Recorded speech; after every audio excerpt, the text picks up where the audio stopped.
Good day. As we move towards our 60th year of political independence, we need to recognize that although we have made several gains, one thing definitely has got worse is crime and violence. Another thing that has got worse are things to do with environmental issues. What I will be concentrating on today are issues that breed crime and violence. Indeed, the issues that really breed crime and violence are twofold. The unequal distribution of wealth in this country, that's one, and the other is the entrenched immorality that actually goes back to the days of piracy in this country. There are many who argue that piracy, or at least formal piracy, stopped more than 350 years ago, and therefore everything should be all right and it has nothing to do with what is going on. But the truth is that nothing has been done to stop the pirate mentality outside of the ministers of the gospel and priests and so on that have been going about and preaching that these things are not right. But less has been done about correcting the conditions in the society that breeds this sort of thing. For example, prostitution. It will not be stopped if we do not have sufficient jobs for women who in our society many times are the breadwinners of the families. And of course, we have the other problem that our men have been taught from the days of slavery that sexual intercourse is something that should be done anytime there is the urge to do so and anytime the opportunity arises. I was on a bus once in Mandeville where someone who apparently makes her living from prostitution was being jeered by a group of men who are drivers of buses as we waited in the bus park for the bus to fill up. And that lady, if I can call her that, made it known in no uncertain terms, in language that I will not repeat here, that it was prostitution that built her house, sent her children to school, tombed her mother, and bought several things, including plane fares overseas, etc., etc., etc.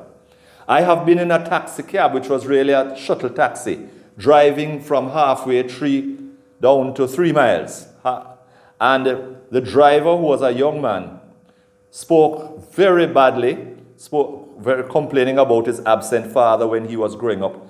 And all the people, in a language that I will not repeat here, that his mother was forced into performing acts of prostitution, specifically oral sex, to send him to school and to put food on the table at home. If we multiply this discussion by thousands or hundreds of thousands of times, we get a picture of the entire scene and the impact it has on the economy in our society.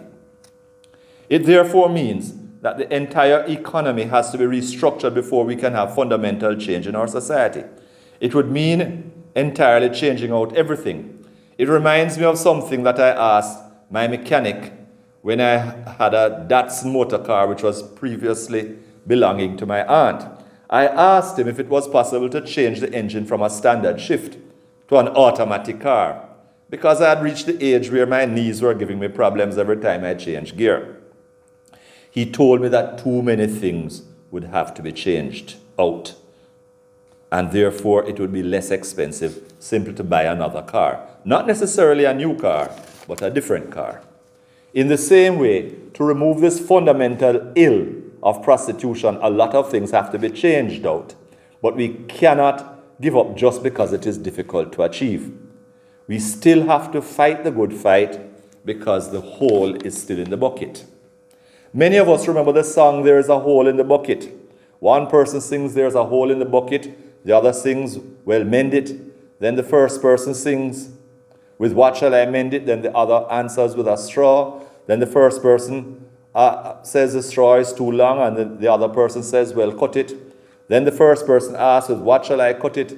And the second person says, "With a knife." Then the first person says the knife is too dry. Then the second person says, with what shall I mend it? Then yes.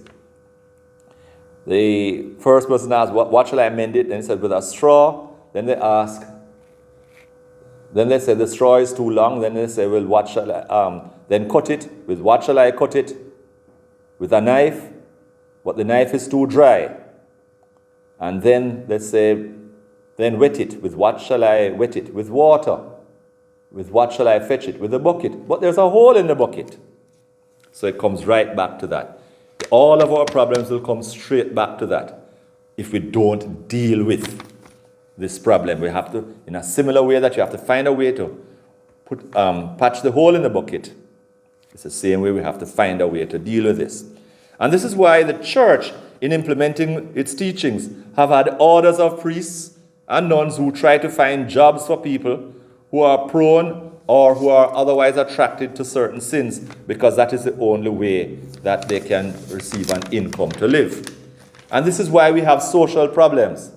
In Jamaica, what is needed is for all workers, including prostitutes, as a safeguard against sin, to have a stake in the commanding heights of the economy.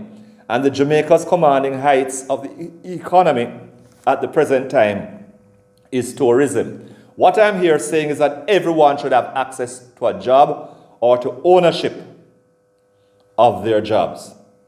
Not just a job where they are an employee, but also a job that they are a part owner. Change in society has to do with the whole fundamental rethinking. It has to deal with the proper development of conscience, which the Catholic Church teaches in the Catechism. All of us have to have a conscience. Of course, in a real way, this has got to be the fundamental role of the church. I first realized this when I was a teenager. In fifth form at Jamaica College, we were having a discussion, and I was taking the line about all gambling being sin, even though our church does not say all gambling is necessarily sinful. But this was the line that I was taking. A student called me outside of the classroom where we were having this discussion during the break, who's asked me how could I say gambling is wrong when that was what sent him to school. I mentioned this just to explain the overhauling of the society we have to go through before we can have fundamental change. But we have to be steadfast in the fight. Have a good day.